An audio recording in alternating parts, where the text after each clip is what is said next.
Assault and attempted kidnapping charges in the hammer attack on Paul Pelosi.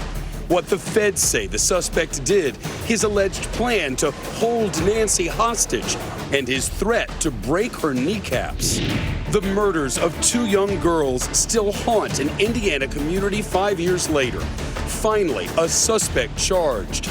The unusual secrets the prosecutors are keeping. It's about protecting the integrity of this case. Crushed to death at a Halloween celebration. What we're learning about the tragedy in Seoul, South Korea. The questions about security and the deaths of more than 150 people. The Supreme Court hears arguments on affirmative action.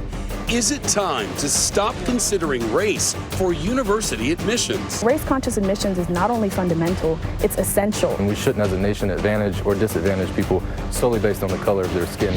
Twitter check marks for $20 a month? The key races getting tighter ahead of the midterm elections. And deadline day for the Pentagon's report on what people are seeing in the skies.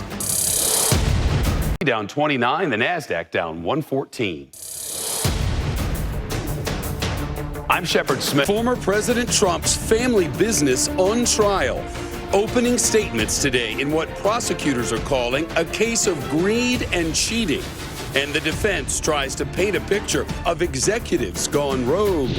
From a jail cell to the president's office. Fallout after a close and contentious election in Brazil. But first, the U.S. Supreme Court hearing arguments on affirmative action. And conservative justices appear ready to overturn decades of Supreme Court precedent that could dramatically change how colleges and universities use race in admissions.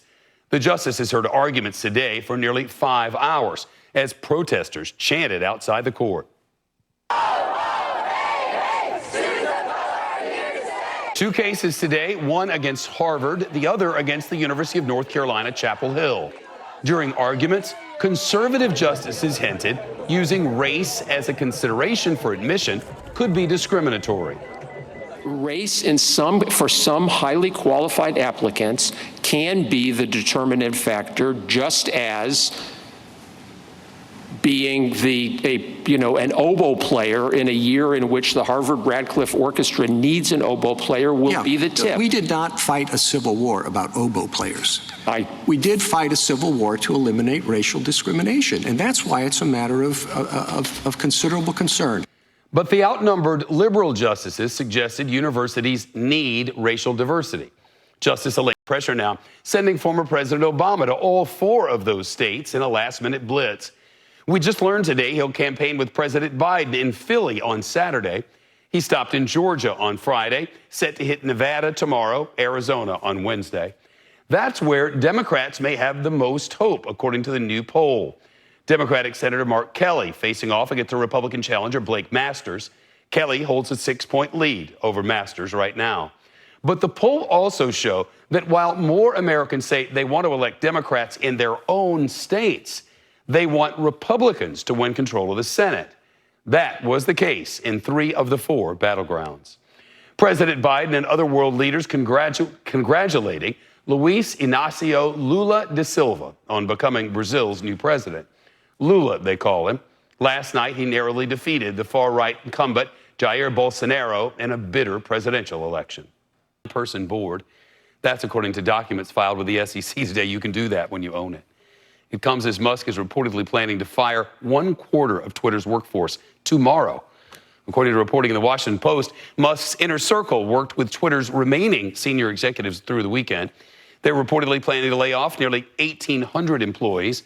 The Post reports Twitter employees remain in the dark about any new plans for the company as of last night.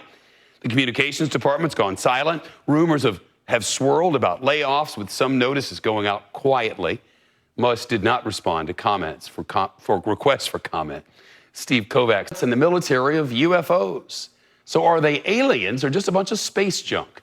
We may know the answer sometime this week. Intelligence officials scheduled to deliver a new report to Congress on unexplained aerial phenomena. For now, it's still classified.